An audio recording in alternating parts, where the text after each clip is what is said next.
What's up, tribe? How you guys doing? This is gonna be your review for Love After Lockup Season 3, Episode 4. So we start off with Quayla and Shayla.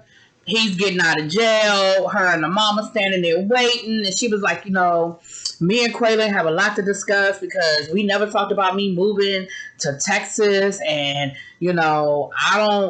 me and my daughter aren't going to do that. We're not ready for that. But today isn't the day to have that conversation. We'll talk about it later. Today, we're just going to be happy that he's getting out and celebrate that. When he gets out of jail, and, of course, everybody's happy, and the mama's happy, and he's happy. But Shayla, pay attention to the fact that he went to his mama first. That's who he gave the hug to first, because that's who going to always be. Listen. She told you who Queen B was. Now I don't know what Quayla gonna do as far as whether he gonna stay or not. But that should be a clue to you that he couldn't be honest with you or his mother, and he basically put y'all in that bad situation because he had you riding with his mama and had you thinking one thing and had his mama thinking something else, and he set you up real bad because that whole situation could have went way left. But either way, Quayla's out, honey. And we're going to see what ends up happening from here. But, child. But listen. 12 years in jail, listen. I think the person he need to be trying to go reconnect with is his child. Didn't he say he had a child? Does he have, that's who he need to be going to go reconnect with, but whatever. Ain't nobody asked me my opinion, so. I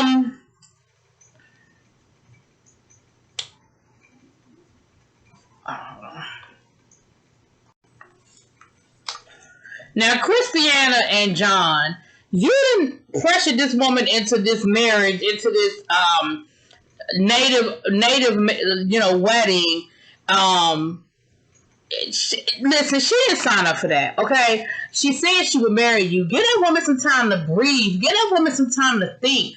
I really feel like she didn't want to do it, but she felt pressure to do it between the cameras and between you. I really felt like it was just too much. It was just way too much.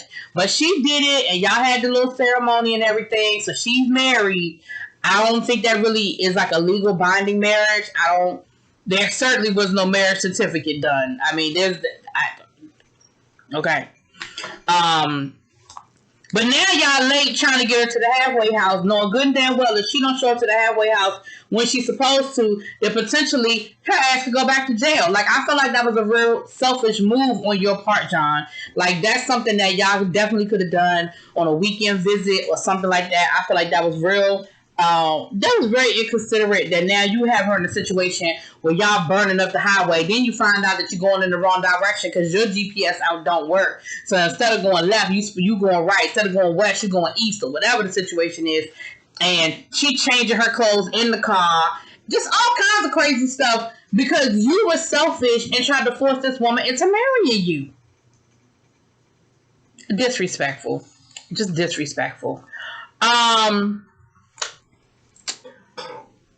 Who's the next couple, child?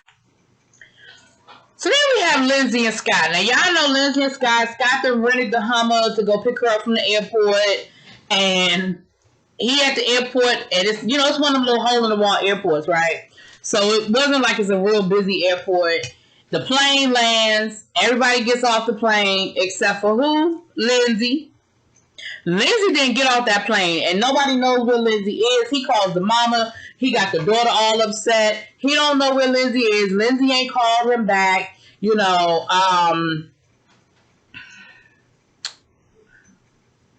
called the prison. The prison told him he got called back tomorrow between the hours of whatever and whatever. And he was just standing in the airport looking real crazy, probably a little embarrassed because he's not sure what really went down. Now, let me say this. I noticed something, and y'all tell me because I'm new to this show, so y'all tell me if what I'm seeing sound a little valid or not. I noticed that all of Lindsay's confessions are her in jail. Notice everybody else, they're doing actual confessionals. Notice all of her confessionals, she is on that phone in jail. I wonder if Lindsay done messed around and got locked back up before they even had time to film the show good. Now, I know she does eventually get out because we saw clips of her out of jail. So she does eventually get out of jail. I don't know what the deal is with her not on that plane. But did y'all peep that? Does that mean anything? Y'all tell me. Because she is the only one, her and Quaylen, were the only ones that we saw doing confessionals from jail. Now, I don't think Quaylen's back in jail because all of his I don't think he's back locked up. But Lindsay, I got my eye on Lindsay. I don't know, y'all. I think Lindsay might not have made it. I think Lindsay might be back in jail. But okay. Honey, he ended up going back out to that Hummer and pulling out that steak dinner and eating that steak dinner with the limo driver. And he's sitting there talking to the limo driver like they know each other, like they been friends. Like they didn't just meet 5 hours ago or however long it was. I mean, the limo driver even did an interview with the damn producers talking about what he think might have happened and how he feel like Scott might feel. Child. And they sat there and ate that damn steak dinner. And he ate that red velvet cake, girl. I said, he is sitting there with his new best friend. That limo driver done became his new best friend. Lord, where's Lindsay, y'all? So anyway, Lindsay didn't show up. We don't know where Lindsay is, okay? Now, Tariq. Yeah, I remember Tariq. Tariq is the engineer from Chicago, but it looked like he lived in the hood. Listen, my Chicago people, y'all still wearing Pele like that? This dude had on a leather Pele coat circa 1998. When was Pele out? Chicago people. That's what y'all doing up there. Child, Tariq had dinner with his kids and his family to tell them about the girl and to go, I guess let them know a little more information about the girl.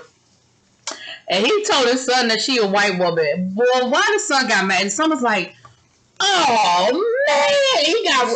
And he told me, so what that mean? What that mean? So what she white though? And so the son, I guess the son was like, okay, he getting really excited. He was like, it don't matter as long as she make you happy. I guess the son was like, listen, I ain't about to sit here and keep arguing with this old man, okay? Over this woman. The daughter, though, was like, listen, I think she's taking advantage of you. Do I look like I let somebody take advantage of me? Yeah. Because you've known her 2.5 months and you just spent $400 on her last week. And later on in this episode, you done went to a sex toy shop to buy her some lingerie. So, yeah, you looking real stupid right now. Because you have known her, let me say it one more time, 2.5 months. And you say you 49, but you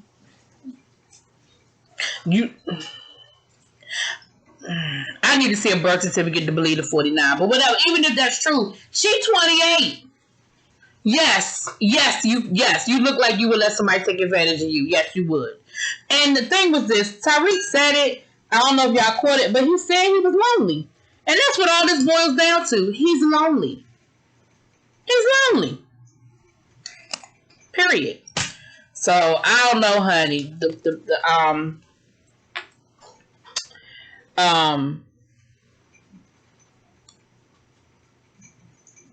I'm sorry.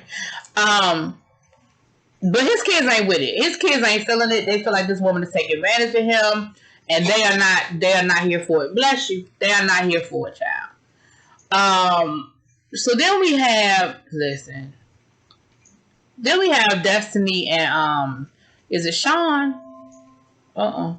Is it Sean? We're gonna go with that for right now. Yeah, I was right. Destiny and Sean. Okay. So we know she picked him up. I mean, he picked her up from jail or whatever, and they immediately are getting ready to go meet her mom. Now listen, Shane already, this is a problem. First of all, he already made a little snide comment about how she don't look like her picture, but he guess he can deal with it. Then he gonna tell her she stink in the car. Like, you gotta pick up on these little subtle things, because she said something about how she smelled, and he was like, yeah, oh, that's you that smell like that? Oh, don't do that. Then they go to meet her mother, and her mother is not here for it. Do you hear me? Her mama is not here for it. Mama said, listen, Destiny was always my problem child. I kind of feel bad because she did and said some things, and I basically put her out the house, and I stopped speaking to her, and I kind of feel bad about it now. She said, but I am not going to take responsibility for her being a criminal, because hell, I ain't no criminal, and none of my other children are criminals. So, she did that on her own. And what we find out is Sean been lying. Now, normally you would expect the inmate, the one that was in jail, to be lying about some stuff. You know, when I get out of jail, I ain't never gonna commit a crime again. You know, all the stuff people say when they in jail trying to get out of jail. Like, you would expect that, but he was the one that was lying. He get to talking to the mama. Come to find out, he done lied about how many kids he has. And he lied about, I think he lied about his age. And the mama called him out on it. She said, so how many kids do you have? He was like 6. Mama was like, I thought you only had 2. How you just gonna not claim 4 of your kids? You don't like them baby mama. But they all by the same baby mama. Ooh. Right. How you had 6 kids by somebody gonna marry you, but you gonna marry somebody you met in jail? Child, bye. Anyway, so I don't know about Sean, y'all. I think Sean in this scenario might be the problem. But I've seen some clips about some stuff later on in the season, and I don't know. That's a crazy situation right there. All I gotta say is I think Sean is on the hook for $50,000 because I don't feel like that woman stayed around and he done paid that bond for her. As my grandmother would say, you a new kind of fool. Ain't no way in the world I'd have put my $50,000 on the line for no damn body. I promise you that. The hell? You crazy as hell. Anyway, so that was pretty much it, y'all. That was the rundown. It's not a long review, but I feel like they still just giving us the preliminaries. Like, we still not getting no dirt yet. They still just getting out of jail and all that good stuff. So we still ain't getting down to no nitty gritty. Anyway, y'all let me know what y'all think. Drop it in those comments. Peace. So, Trav, I forgot. I apologize. I forgot a whole couple, and that's Maurice and his girlfriend. Remember, Maurice is the one that we've actually seen get out of jail, and him and the girlfriend who's from Vegas. He's from LA, and so I wanted to add this because it's a very important situation. We see where he's trying to get his probation switched from LA to Vegas. And he thought that he already submitted the paperwork from jail. And he thought that he'd be able to just walk in, they would approve it, and him and old girl could get in the car and head on down to Vegas. But of course, that's not how it happened. It's just not that easy. There's red tape, it's a bureaucracy, and basically it's going to take about 2 months. I really felt for Maurice in this moment because he was frustrated, he was upset, and I think that legit Maurice was afraid. Not afraid like scaredy cat afraid, but I think he was afraid of, one, falling back into bad habits, being around people he didn't need to be around, being in an environment that didn't do anything right by him. And he may still have he's been in jail for a long time, but you never know what types of grudges, what types of things are still out there on the street. And he seemed to be desperate to get out of LA. And he was talking to his auntie, and he was just really upset. And I felt for him because we think about the system and we want people to get out of jail and do better and make better decisions. But then you realize how hard,